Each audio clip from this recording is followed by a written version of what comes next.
Hey, Mr. Cox. Mr. Cox's dad stories. Let's see. I think it looks fine without the light. Let's turn the light on. Doesn't look as good as this with the light. Anyway, I want to talk about a little bit more camping stories. This evening, notice I've got my seatbelt on. I'm not driving right now. It's always important to wear your seatbelt. Okay. I used to go camping with my parents and talk some about that.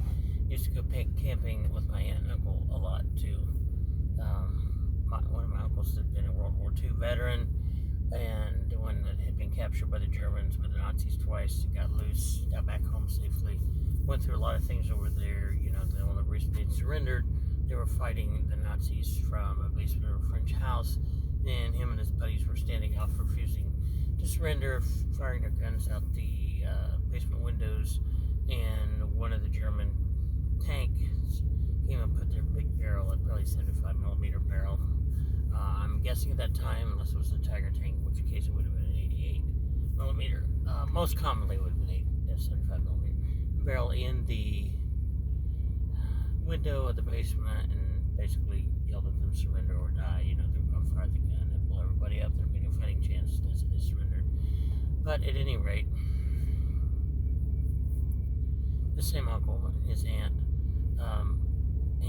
the same uncle and my aunt that he later married, they would go camping and fishing a lot, spend a lot of time in a fishing boat with them, where we'd go out fishing, and they just had bank lines and trot lines, and we'd set them and run them several times, at least a couple times a night, and then in the daytime, and fish from the bank as well as from the boat. And we'd be out in the boat, and I was just a kid, always had a vivid imagination, was always into dinosaurs and other creatures, and so my uncle said he never knew there were so many things lived in the Wabash River where we fished. I'd find all kinds of crocodiles and dinosaurs and point them out. You know, it was logs and sticks and things that I saw and thought that they reminded me of dinosaurs and crocodiles and alligators and things, and point them out. So we would go there, and it was always kind of, they always had plenty of food. They would take my uncle would take us, my sister and I, to the and then later my brother, my little brother, to a local grocery store up north. I think it would have been like Geneva, and before we went camping, and we'd pick out, he'd let us pick out something to eat. We'd pick out soft drinks. They had all different flavors of soft drinks we could pick out from the cooler there, and that was always fun. We go pick the stuff out and go. We always had lots of little Debbie snacks, and we played cards, and when we weren't fishing, you know, in the evening after dinner, or sometimes in the daytime, and that type of thing. So I'd take my BB guns and spend part of the day out,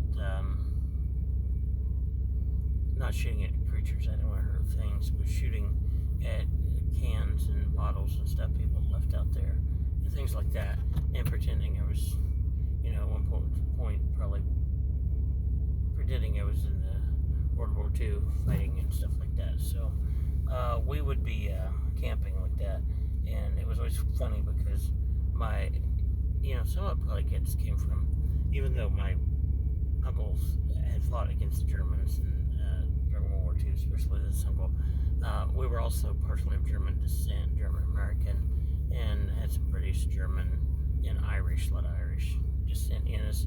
And but my uncle would just, sometimes for a meal, and of course we had all other kinds of things to fix, and my aunt would cook. Sometimes my uncle would cook, my aunt would cook a lot, and she'd make bacon in the morning for us, bacon and eggs and toast and things, and then cook other times a day. But my uncle a lot of times just get up. He always got up in the middle of the night and ate. My dad was kind of like that too, and all my uncles were like that. They just get up first thing in the morning at night. You know, I couldn't do that, especially anymore. I didn't do it then, but I especially couldn't do it now. That it caused me a lot of digestive problems. But he'd just get up in the middle of the night and go to the ice box then, because we had like it was like a refrigerator, but it was, you know, put ice in and keep things, and then later a refrigerator that was hooked up to electric. Some of the places we camped weren't electric, so didn't have that. So you put ice in it, keep the things cool. Very ice boxes. Some people use those in campers, but long before that, and long before me, long before refrigerators, they had ice boxes. You buy this block of ice and put in there and keep your things cool, so your meat didn't spoil, and your eggs and your milk and stuff didn't spoil, and keep your things cool. So this, you just get big chunks of cheese. Sometimes they put it on bread and eat cheese sandwich, like Colby cheese or Colby Jack or something like that. And I tried that and I'm like, oh my lands. I like some cheese melted on things like that. I can't do that anymore because I'm lactose intolerant anymore. But I used to do, but I couldn't just eat the cheese by itself like you did. And so when we would go, one time we went camping. My sister went with my aunt, and I went with my uncle. And at that time, they both had Mavericks, like Ford Mavericks. From my uncle bought like a 73 Ford Maverick. It was called a Grabber. It had a small V8 in it, like a 5-liter V8, which is a lot of engine for those little Mavericks. And it had a special package on it with sports mirrors and sports striped. It was white with orange striping and just a Grabber on it. And my aunt went up with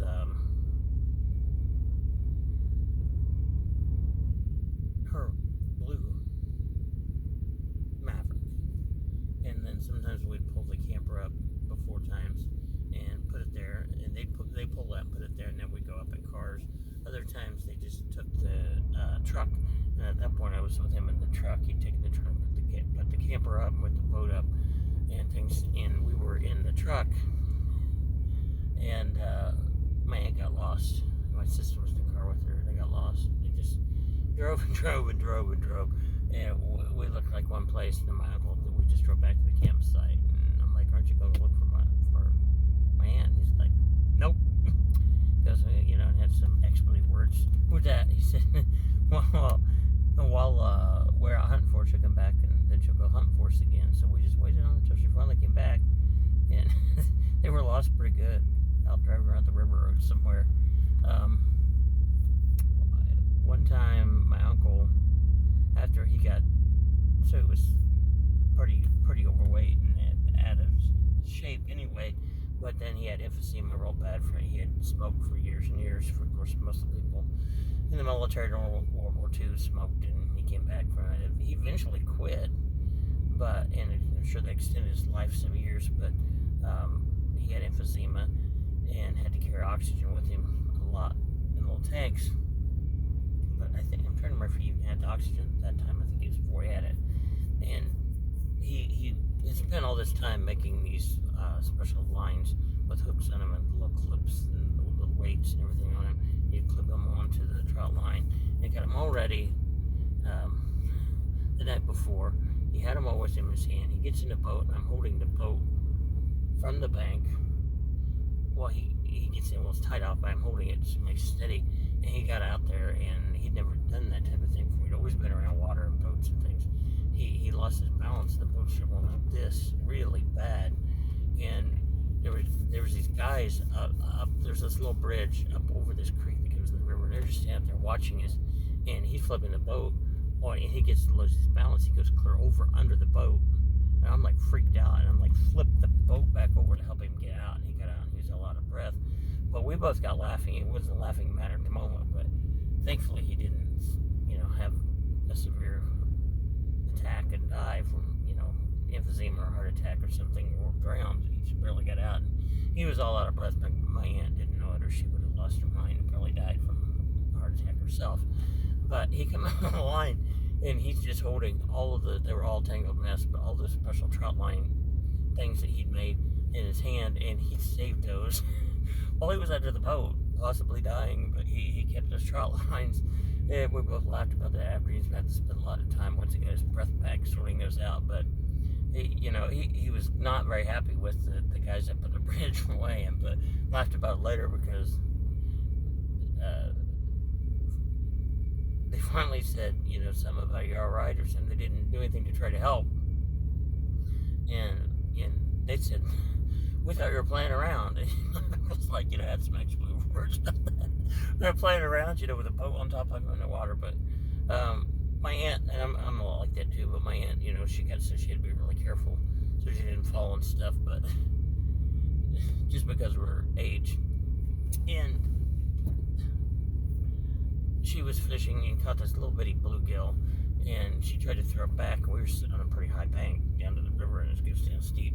She got that fish there, got it loose, and was trying to throw it back, and it landed in the dirt down there.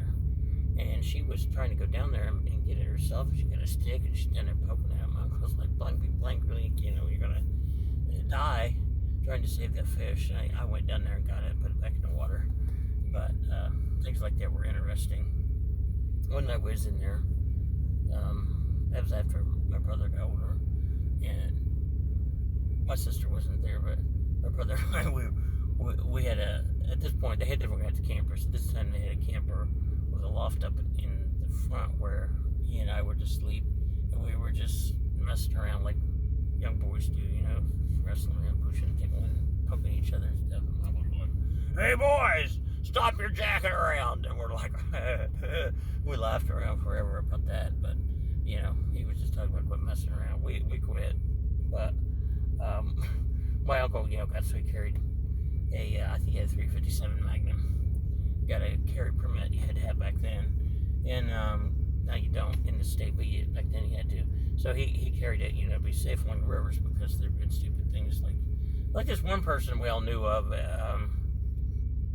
She's related to my neighbors, and this old man was out fishing by himself, and some guy came along and killed him. Some younger guy came along and killed him, and took his wallet. And when the police got there, he said he didn't aim to kill him. He thought he was a squirrel, and he was trying to squirrel hunt. And the police was like, "Okay, well, why did you take the squirrel's wallet then? Or take his wallet?" Well, he got in trouble from her, but it was kind of an interesting thing, because the woman that he left behind in her old age, she actually went, I'm sure it took her a while to get to where she could do it. She went to the prison where that man was at, and gave him the Bible and told him she forgave him, was praying for him.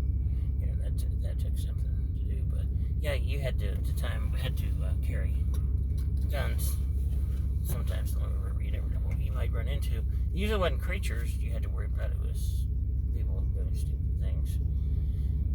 One time we were camping one place, that my dad and mom were there too. We were all camping together. Sometimes he had at one point, he had like an old school plastic fixed up and painted, and he had me help him paint it when I was a kid. And I'll try to remember, I think he was painted blue. Anyway, he just told me to paint. I'm like, "What do you want to paint?" He said to paint everything. So I'm just a little kid. I painted over the tail lights and turn signals and everything. And he goes back here, he goes, "Whoa, what are you doing?" I'm like, "Painting everything, like you said." Yeah, he always kidded me about that. He didn't get mad like he could have, because I messed things up. But he was a good uncle. He thought it was funny. So, he got some turpentine or whatever. He had paint remover and took it off the lenses, and it was okay. But we had bunks and everything in that. We'd camp in that. And then we were camping another time, another camper, and he had a little hose went down. It wasn't draining in sewage. He had a sewage tank in it. We didn't use it when we didn't have to. Go somewhere else in town or something and use it. But we had a little toilet in there, but he'd take it home, and get it pumped out somewhere. What did he pumped out? He wasn't dumping sewage, but it just had like regular water running down from if we use water and spill some water, it'd go out. And one of the neighbors went by. There's these real nice rich houses up, but they're like way up there below some woman over there. She went by and she turned over. She was looking at them. So she is a person we had a visit from the conservation officer, and of course they wanted to talk to us about my dad and him were both carrying guns and wanted to see the permits and all that kind of thing. But it was fine because they were legal. But thought we dumped sewage, and they had to show them, explain that. And some of the people there just didn't like people camping. But one night I was camping, my brother and I was camping with my aunt and uncle alone, and my aunt stuck her toe in front of the window. It's real dark, then you see the light in the window. My uncle was freaked out, thought it was somebody messing around there. And he's like, "Ah." He goes, "What is that? What is that?" He says, "It's my toe." She's like, "I want to show your toe off." But lots of other stories with that. But yeah, we had a lot of good times camping and eating and camping and boating and all that good stuff. So I'll catch you in another video. make sure you hit the like button and subscribe.